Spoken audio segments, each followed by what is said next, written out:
Hello, friends and neighbors, coming to you with this week's Vitamin Joy Tarot reading. So, what is the Vitamin Joy Tarot reading? First, it's a tarot reading that I give using my Vitamin Joy Tarot deck. This is a deck that I designed and love the heck out of. It's a 5-card reading where I pull a card that represents who we are. Then I build 4 cards around that. So it's a 5-card reading total. First card's going to take a look at where our body is, where our heart is, where our mind is, and where our spirit is. So the 4 different kind of like table legs of our table, the 4 different parts of us. But with each of those cards around that center card, those cards are given to us with insight about how we find joy. Just, I love it. These cards just went everywhere for me, so I'm going to keep shuffling them. All right, I'm going to shuffle again, 5 times total. I want to thank you for being here. Thank you for benefiting from any sort of wisdom that comes through during a short video like this. Here we go. Okay, the card that represents us right now, Ten of Wands. So we're all carrying a burden. Now, what's interesting to me is that I consider this card the spring fever card. That we're working hard, we're carrying a burden, but we're carrying a burden, and we've been carrying it for so long that we kind of like lose clarity.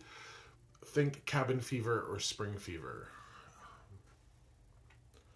Like you've been going through winter for so long, you're like, I need some green grass, I need some fresh air. We go a little bonkers. I have to wonder if this is summer. I was just saying today to a friend, I'm not a fan of June, July, August. I'm not a fan of hot weather. The other 9 months are much more preferable to me than those 3 middle months of summer. So for me personally, you know, and I know we're all different, I'm on a countdown to September 1. Can't wait to get through August. I, in fact, like August the least of all months. There's no holiday. Disliked August as a kid because we kind of felt school coming back on. So we have this big shift in September when kids go back to school. Family dynamics change. Home dynamics change. No holidays. Really hot. Not a fan of August. So what are the burdens that we're all collectively carrying? You know, is it politics? Is it culture, weather, personal stuff? Here's a funny thing that is fascinating to me. Right now, you'd have to be living under a rock to not see this, but you guys see the Coldplay concert with the CEO? Do you know why that's so delicious? Because we finally get proof that somebody who's an absolute shitbag, who's cheating on his wife, gets what he has coming to him. Isn't that the most delicious feeling in the world? So I'll take it. My heart goes out to his wife. My heart definitely does not go out to him. But my heart goes out to his wife. I just think that we're collectively all carrying a whole lot. How can we find joy in our body, though? Okay. So here's my Hermit card. The Hermit card is using wisdom. The Hermit card is sharing wisdom. The Hermit card stands on the cold, snowy intellect, the mountain of intellect.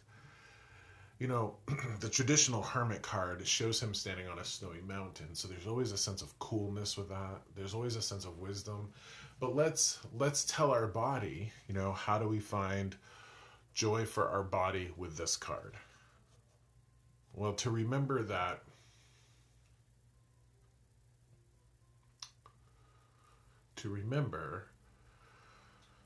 summer lasts only so long. We can use the wisdom of maybe staying out of the sun. The other day I went to the ocean with my husband, put sunscreen all over me, and I still got roasted. He didn't. I did. Sunscreen doesn't work on me, apparently. Like, my wisdom should have been to not go out and spend hours in the sun. Like, I'm still recovering from it. So, how does our wisdom help us carry the burdens of the season of fire, of summer, of watching, political despots, get away with awful things? I think it really takes wisdom. What's the wisdom for your body, though? What do you need? Do you need an ice bath? Do you need to maybe go spend some time in your basement where it's cool? What does your body need? You've got to use wisdom for that. We all have a tendency of neglecting ourselves and pushing ourselves too hard, proving ourselves to ourselves, all of that. The next card is wisdom on how we find joy in our heart. The Nine of Swords. The Nine of Swords is the nightmare card, to realize that most of the things that are bothering us and causing us anxiety don't exist. That's what this card's all about. So the Nine of Swords really is about a card of waking up from our nightmares. Are they, like, what does a nightmare represent? A nightmare is something that doesn't exist. It was fake. It was an illusion. How do we find joy in our heart? By realizing that most of the things that cause us pain or misery are illusions. Okay. I'm going to invite you to kind of look at it like that. Take inventory of what causes you heartache. Is it an illusion? Is it not real? Is it the way you're looking at things in your mind causing you heartache? Can you look at things differently to ease that heartache or give your emotions joy? For instance,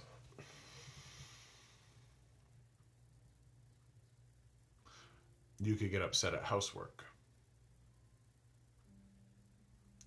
Do you have to do housework, or do you get to do housework? Like, think of dishes and laundry. Do you have to do dishes? Do you have to do laundry? Or do you get to do those things?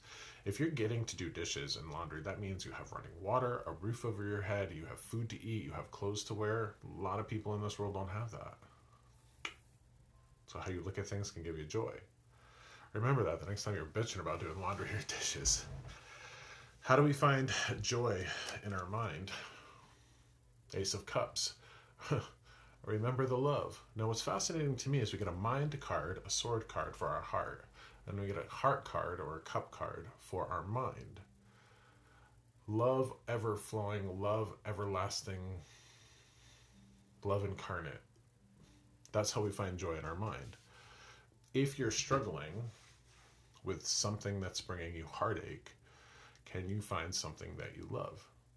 A very useful technique when providing critical feedback to people is called the sandwich method. Like, if you gotta give a kid or a partner or an employee critical feedback, you should sandwich it between two positives. Like, hey, I really love this that you do. You gotta clean up your act in this area, and I really think you're strong at this. That way the overwhelming message isn't just, you need to improve, you need to improve. Well, the Ace of Cups is this. Every time you find something that causes you heartache, say on social media, is there something that, can you sandwich that for everything that gives you heartache or stress or anxiety? Can you look at things, take in things, and just ingest things, pay attention to things that you love? I think that's really important for the journey. Okay. For our spirit, the star, hope. Hope, hope, hope. Hope and healing, healing and hope. Well, I think that's how our spirit can know joy, is hope. Now that sounds hokey, right? Like the idea of hope. But here is something to consider. And they've done all sorts of scientific studies about this. The people who maintain a sense of hope live longer, have a better quality of life than people who are negative Nellies. Here's an interesting thing that happens.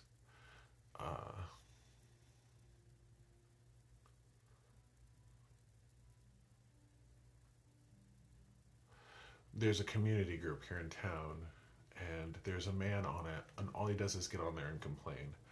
Bitch and complain and complain and bitch and complain. Doesn't offer any solutions, just bitches about things. That's hard to watch. That's hard to be a part of. This is very solution based. If you're going to get in there and bitch about a problem, get in there and offer up some sort of solution or be part of the solution. Because if you're not part of the solution, you really are part of the problem. If all you're going to do is bitch about litter on the side of the road, but you're not out there picking it up, you're just making the problem worse. And he's doing that from a sense of moral authority and self-righteousness. So I don't unnecessarily ever complain about something without also having my mind go to a hopeful place or a solution-based place. This is hope. Now, what I love about this whole Coldplay CEO concert thing, somebody finally did get what was coming to them. Somebody got exposed. Somebody got highlighted. Somebody was doing an awful thing, and I really feel for his wife and family. But that guy deserved every bit of that. That gives me a little bit of hope that there is an inkling of justice in this world. So, thank you for being here, and thank you for being with me as I'm low energy. I've had a long day, I'm sun sick, and I'm still recovering and a little dehydrated. As much water as I'm drinking, that sun really toasted me. So, I want to thank you for being here. I want you to take care of yourself, and I want you to find your vitamin joy, because the world can be a harsh place to live in. All my love to you. Have a wonderful week.